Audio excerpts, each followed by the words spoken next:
So I'm sure a lot of you have wondered where Saitama might fit in the world of Dragon Ball. You know, with the other overpowered people and creatures to fight that could destroy the world, or I guess just straight up the universe. But seeing as he, like Goku, always finds a way to grow stronger in battles when he needs to overcome a worse threat, it doesn't seem too far-fetched that he would be just straight up in their universe, right? So one fan thought so and created something amazing for us to read. So it opens with Vegeta training as usual, out in an open area because Bulma had told him that he's too noisy. So here he is, doing Saiyan moves outside like a good husband, I suppose, and in the middle of him focusing, Saitama, in cape and all, asks if he knows where the supermarket is. Vegeta brushes his question off rudely, probably still butthurt over Bulma telling him to leave, but something's up. It's almost like a dark aura of power surrounding Saitama, who looks like a nobody. But let's not sugarcoat it. He's not like Broly, who just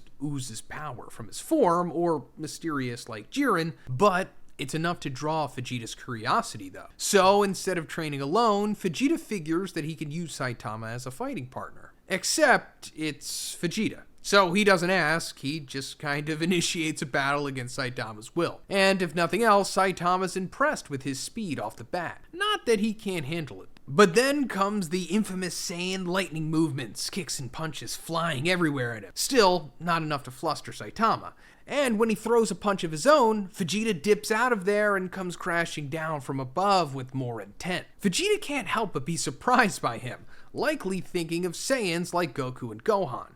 While Saitama just looks pleased that he can face someone who won't be done in one hit. Of course, that only encourages Vegeta to use energy blasts on Saitama, who doesn't use or know what that is. Who doesn't use or know of that kind of power, at least in the Dragon Ball world. Obviously, there are energy blasts in One Punch Man, but not on the scale of Vegeta's. But Saitama's his own kind of monster and slaps the blasts away as if they're a freaking volleyball. So Vegeta decides to get more serious, blasting out something like the final burst cannon he used against Frieza. This forces Saitama to get serious and punch a dent right in the middle of the large beam to shove it back. The shape of his fist can be seen on the surface of the freaking planet. So, naturally, Vegeta shook, and not just a little. Meanwhile, Saitama just feels a bit tingly, but he's still glad to have come across someone so strong. And just like Genos, Vegeta demands to know how he got so powerful. So of course he explains his training regimen. And just like everyone else that Saitama's told, Vegeta doesn't believe it to be something so simple. And to be fair, Vegeta obviously doesn't have the full context to what Saitama is truly saying here. So naturally he would be incredulous to this. And Saitama only makes his case worse when he says that Vegeta needs to step up his own game, since he only has a receding hairline and he's not bald like he is. But Vegeta has to leave when Bulma calls him for supper and makes sure to exchange numbers before he goes. And as he's flying back home, he considers the damage that he would have if he took that punch. But he also notices the supermarket that Saitama was looking for. And Saitama shows Genos on the TV that he fought Vegeta, but he doesn't believe him. Which is easy to read even though he's a cyborg and can control his expressions. I mean, given how he treats the laws of causality in space and time, I'm assuming this isn't probably too difficult for him if he really tried to do it. If you're confused by what I just said, please read Saitama vs. Cosmic Fear Garo, especially the end of it. But anyway, we're coming into Chapter 2 here, starting back at the same market. Saitama finds some great deals and receives a flyer for a tournament with a huge reward to the winner. It says 5 million, but I'm going to assume they mean something like yen and not dollars. We switch to Mr. Satan and Boo's side of things as they prepare for the tournament, which is mostly a sham. The man is looking much older than he did during the Majin Buu arc, having lost quite a bit of his hair. Is that going to play a role again? I wonder if that's going to play a role again. Anyway, he's telling Buu the new plan to keep the scripted fight entertaining. He should lose to his opponent in the finals, and then Mr. Satan will finish that person off in the final round to take the big win. We can already tell where this is going to go wrong. So Saitama faces a guy named Idasa, who puts on a lot of bulk since his time fighting Trunks in the tournament. Seeing as he's known and Saitama isn't, he gets a much better intro. But no matter, the match is over before he can even land a hit on him. He continues in this way, giving the tournament participants light taps and knocking them out one by one. Not unlike what he did in his own tournament where he tried to win the prize money. It might have gone differently if he came across one of the main characters again. But fellow Baldy Boo stands before Saitama in the final match. Since they've been watching over each other's matches, they both know not to hold back once it begins. So Boo rushes at Saitama, ready to grab him at full speed. But Saitama intercepts his arms and throws a punch directly at his head, which is gone! Just kidding. Boo's able to surprise Saitama by popping his head back out of his body and hitting him in the face. So the battle is on, with both of them putting on an exciting show of strength and speed. Mr. Satan's woken up to a wild match, clearly worried about facing Saitama next. And Boo's holding his own, whacking Saitama on the head disrespectfully and wrapping him with his head, tail, antenna thing. And he's even fine with a hole punched through him by a serious punch.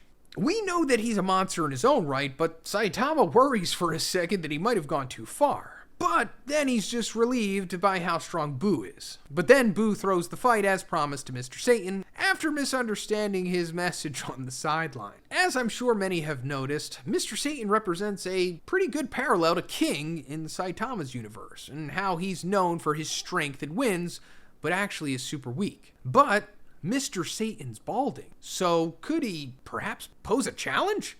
Well, no, he doesn't. Especially not at first when he thinks it's a dream. And after some very sweaty try-hard moments for Mr. Satan, who's not used to pushing himself so far, Saitama reads the room, or the crowd in this case, and realizes that he should pretend the man's best move actually takes him down. Even without knowing about him, Saitama felt his drive to keep fighting, so he wouldn't let the crowd down. He thought he deserved the win, and in the end it turns out to be a good decision since Mr. Satan gives him the prize money for it. Sadly, those 5 million smackaroos are worth nothing in Saitama's world, so he's back to being poor and judged by his disciple. Meanwhile, Mr. Satan has been getting so much attention that he's back to jogging to build up his body. But he can't let them see how clumsy he is when he steps on a turd. And that brings us to Chapter 3. In the darkness of space, unknown eyes watch over the planets and seek out strong allies, or those to snuff out. Perhaps they even use Mr. Satan's tournament as a way to keep tabs on those beings. Years before the One Punch Man series, Saitama had hair and could actually be hurt by monsters. Yeah, I know, hard to believe, especially if you didn't see episode 1,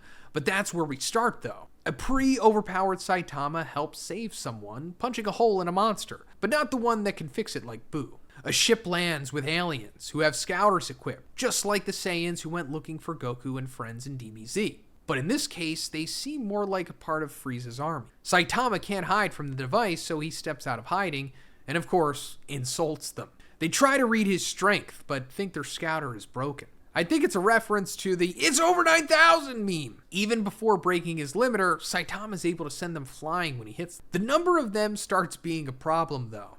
Not wanting to lose, Saitama decides to try a new approach, a faster set of moves, and even tanks an energy beam that destroys most of his clothes, except, of course, his indestructible pants. Because in the DBZ world, energy beams and explosions are incapable of destroying pants. And just as he thinks he's done, one of them sneaks up behind Saitama after seeing what he's capable of. He intends to kill him because he's too much of a threat. It seems like a bad situation until Piccolo makes an appearance. He's not usually the one to save the day unless it has something to do with Gohan and his daughter, or, Goku needs backup or something. But he uses a ki blast and decimates the poor alien. And if you look closely, the gust of wind from the attack blows Saitama's hair up and he starts to get his own bald spot.